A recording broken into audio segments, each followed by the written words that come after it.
There was a time when I thought I knew my wife, when I believed our love was built on something solid, something real. But now, I wasn't so sure. It started as a hobby, at least that's what I told myself in the beginning, an innocent interest. Just music. Everyone has their favorite artist, right? I had my old rock bands, my occasional dive into jazz, but for Lauren, it was different. It was more than admiration, more than fandom. It was worship. His name was Jason Morrow, a guitarist, lead of some alternative rock band that had its peak in the early 2000s but never really faded. He had that grungy, effortless charisma that women in their 30s and 40s clung to like a last remnant of their youth, and my wife was no exception. At first, it was harmless. A few songs playing in the car, a poster in her home office where she worked late into the evenings. She'd hum his lyrics under her breath while washing dishes, her fingers tapping imaginary chords on the counter. Cute, I thought. Then it escalated. Suddenly, it was only Jason Morrow. Every playlist, every conversation, every waking thought, it seemed, revolved around him. She followed his every move on social media, tracking tour, dates like a stalker. She joined online fan groups where middle-aged women gushed over grainy concert videos and fantasized about meeting him. Our weekends, once spent together, were now dictated by his schedule. She started flying out to concerts in other states, leaving me behind with half-hearted excuses. It's just one night. You wouldn't enjoy it anyway. And maybe I wouldn't have. Maybe watching my wife scream for another man, eyes glossy with adoration, wasn't my idea of fun. But the worst part? She wasn't just a fan anymore. She was obsessed. I first noticed the real shift when intimacy became an afterthought. Lauren had always been affectionate. Touches in passing, lingering kisses before bed. Now, she barely looked at me. Nights she used to curl into my arms were replaced by her staying up late, scrolling through her phone, watching him. One night, I woke, up to find the bed empty. Groggy, I wandered into the living room, rubbing sleep from my eyes. She was there, sitting in the glow of the TV, watching a live stream of his concert. Her face, the way she looked at the screen. I had seen that look before, but not directed at me. I leaned against the door frame, arms crossed. "It's 2 a.m. She flinched, turning quickly as if caught doing something she shouldn't. But instead of embarrassment, there was only irritation in her eyes. "It's almost over." "You do realize you're married, right?" I said, only half joking. She sighed, rubbing her temples. "Jesus, don't start." "I'm not starting anything, Lauren. I'm just trying to figure out when exactly our marriage became less important than some washed-up guitarist." Her eyes flashed. "He's not washed up." "That's what you got from that?" I exhaled, shaking my head. She turned back to the screen, dismissing me like I was the annoying background noise to her real passion. And something in me, something I had been shoving down for months, snapped. I grabbed the remote and shut the TV off. Silence. She turned to me slowly, her expression unreadable. Then she laughed like I was some jealous idiot making a scene. "You really don't get it, do you?" she said, standing up. "This isn't about you." "No, Lauren, it's about you. And the fact that you'd rather be here watching some guy who doesn't even know you exist than in bed with your husband." She rolled her eyes, brushing past me. "You sound insecure." I grabbed her wrist, gently, but firm enough to make her stop. "I sound like someone who's losing his wife to a fantasy." She stared at me, something flickering in her expression. But instead of remorse, I saw pity.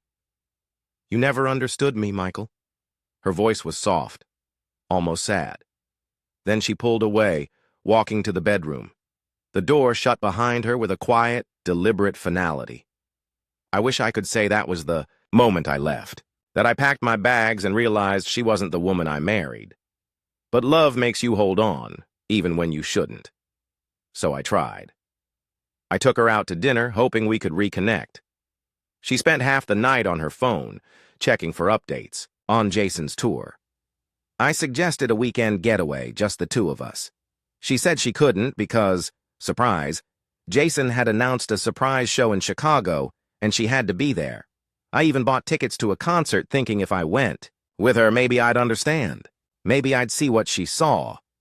But standing in that crowd, watching my wife scream another man's name, watching her cry as he played like she was experiencing something I never gave her, I knew. I had already lost. The final blow came one evening, when she came home glowing, like a teenager after their first kiss. I was at the kitchen table staring at my laptop, but not really seeing it. "Guess what?" she said, practically vibrating. I looked up. "What?" I might get to meet him. The words landed like a punch to the gut. She went on, rambling about some VIP event after his next show. An exclusive thing where he'd meet select fans. Only a few would be chosen, but she was convinced she'd be one of them, and the way she lit up at the thought of being near him, closer than ever before, it was a look I hadn't seen directed at me in years. I swallowed the lump in my throat. "And what if you do?" She blinked, caught off guard. "What do you mean?" "What happens if you meet him? Then what?" She hesitated, just for a second, but I caught it. Then she smiled, a dreamy, faraway smile. And that's when I realized she didn't know. She had no plan, no reality beyond this delusion. And maybe she didn't even care, because in that moment I wasn't her husband. I was just a distraction from what she really wanted. That night, as I lay beside her, listening to the faint hum of her whispering, Jason's lyrics in her sleep, I felt it, a crack in the foundation, a storm on the horizon. I didn't know how bad it would get, but I knew one thing for sure. This wasn't over. Lauren's excitement was unbearable. Every day, every hour, she talked about the upcoming concert, the one where she'd finally get to meet Jason Morrow. I tried to ignore it, bury myself in work, pretend our marriage wasn't crumbling. But every conversation circled back to him. At dinner. "Did you see his new interview?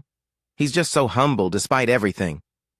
Before bed, "His set list leaked. Oh my God, he's playing Falling Into You. You know, the one I love?" In the morning, "I had the craziest dream about him last night." I stopped responding after a while. What was the point? The night of the concert arrived. She wore a dress I hadn't seen in years, black, low-cut, hugging every curve. She spent hours perfecting her makeup, curling her hair just right. I watched, from the doorway as she examined herself in the mirror, adjusting her necklace. "You look nice," I said. The words felt hollow. She smiled, but it wasn't for me. "I want to make a good impression." I didn't respond. I didn't trust myself to. "You sure you don't want to come?" she asked, but we both knew it was an empty invitation. Shook my head. "No, this is your thing." Her smile widened. "Exactly." I told myself not to wait up.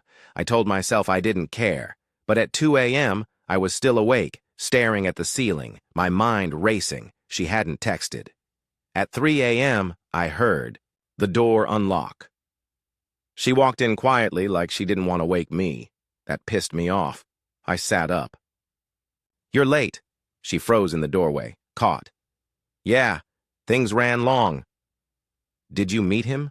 She hesitated. Then slowly, she nodded. A million emotions hit me at once. Jealousy, anger, fear. But I kept my voice even. And her face softened, almost dreamy. "He was amazing. So kind. So real." I clenched my jaw. "Did you talk?" She sat on the edge of the bed, slipping off her heels. "Not much. There were a lot of people, but I got to stand right next to him." She bit her lip, and I hated the way she looked just then.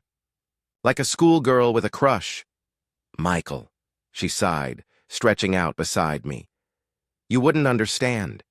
Just being there, so close to him. It was everything." I stared at the ceiling, my hands clenched into fists.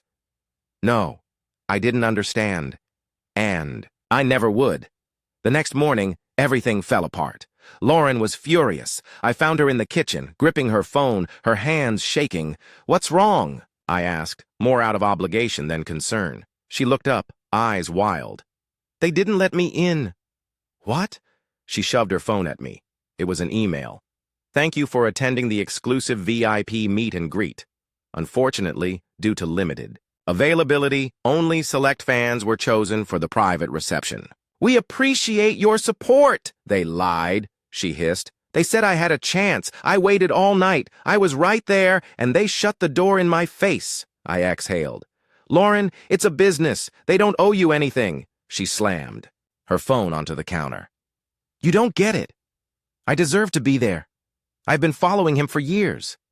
I have spent thousands on his music, his concerts, and they treated me like I was nothing. Her voice broke. For the first time, I saw it clearly. This wasn't just disappointment. This was betrayal, and that terrified me. Because who had betrayed her? Not Jason. Not really. He never promised her anything. But she had built up this fantasy, convinced herself she was special, that she mattered to him, and now? Now reality had shattered her illusion. She spent the next few days locked in her office, barely speaking. When she finally came out, she was different. Colder. Sharper. Determined. I should have asked questions. Should have stopped her, but I didn't, because part of me didn't want to know. Then the news broke. Rock star accused of sexual misconduct. Fan claims VIP meeting turned into nightmare. I saw it while scrolling through my phone. My stomach dropped. I clicked the article. The woman who wishes to remain anonymous claims she was taken to a private area where the musician became aggressive. She describes feeling trapped and violated. The accusation was vague, but the implications were clear. I knew it was Lauren before she even said a word. When she came home that night, she was glowing. She sat across from me at the dinner table, twirling spaghetti around her fork, her smile unshakable. I set my phone down. Lauren, tell me you didn't do this. She looked up, feigning innocence. Do what? I leaned in, my voice low. Tell me you're not the woman in that article. Her lips curved into a slow, deliberate smile. Why do you care? I felt sick. Because it's a lie. She shrugged. Is it? I stared at her, really stared. I had loved this woman once. I had married her, built a life with her. And now, I didn't know who she was anymore. Lauren, I whispered. What the hell are you doing? She tilted her head. Getting revenge, I exhaled sharply, running a hand through my hair. This is insane. You realize that, right? She rolled her eyes. You always say that. You've never understood me, Michael. Never. I slammed my hand against the table. Because this isn't normal. You're accusing a man of something he didn't do. She smiled again, but this time it wasn't dreamy. It was cruel. You think they care if it's true? I felt my stomach turn. I stood up, pacing. Lauren, this could ruin him. She didn't flinch. Good, and that was it. That was the moment I knew. She was too far gone. There was no saving her. The media firestorm raged for days. Jason denied everything, of course. His legal team called the accusations baseless, but the damage was done. Sponsors dropped. Him. Concert venues canceled. And Lauren? She soaked in the attention, interviews, podcasts, anonymous statements. Watched her become someone else, and I knew it was only a matter of time before it all collapsed, because lies don't last forever, and the truth was coming. Lauren was untouchable, or at least, she thought she was. For weeks, she basked in the attention. News outlets ran her story on repeat. Social media exploded with outrage. Justice for Lauren trended for days, strangers calling her brave and strong for speaking out. She played the role perfectly, just distressed enough, just broken enough. In her carefully curated interviews, she spoke in whispers, voice, trembling at all the right moments. She never gave too many details, never enough to be picked apart, and it worked. Jason Morrow's career plummeted. Concerts were postponed, brands severed ties. His fan base turned against him. And my wife? She loved it. I watched her scroll through Twitter, eyes gleaming. They're destroying him, she murmured, almost to herself. I gripped my coffee mug, jaw tight. "Doesn't that bother you?" I asked. She looked up, frowning. "What?" I gestured to the screen. "That. Watching him lose everything, knowing it's all a lie." She tilted her head, studying me. "You act like he's innocent." "He is." Silence. Then she set her phone down, folding her arms. "Michael, you don't get it. It's not about what happened. It's about what people believe happened." I stared at her, something cold settling in my chest. "That's sick," she shrugged. "It's the world we live in." And just like that, she picked up her phone again, scrolling like we hadn't just crossed a line that couldn't be uncrossed. The police got involved soon. After, they needed statements, evidence. Lauren played the victim flawlessly, tears in her eyes as she recounted her trauma. But there was one problem. There was no proof, no security footage, no witnesses, nothing but her word. And when Jason's lawyers pushed back, demanding an investigation into the claims, I saw the first flicker of doubt in her eyes. "They won't find anything," she told me one night, pacing the living room. "They can't." I didn't say anything. Because she was wrong, they could. And they did.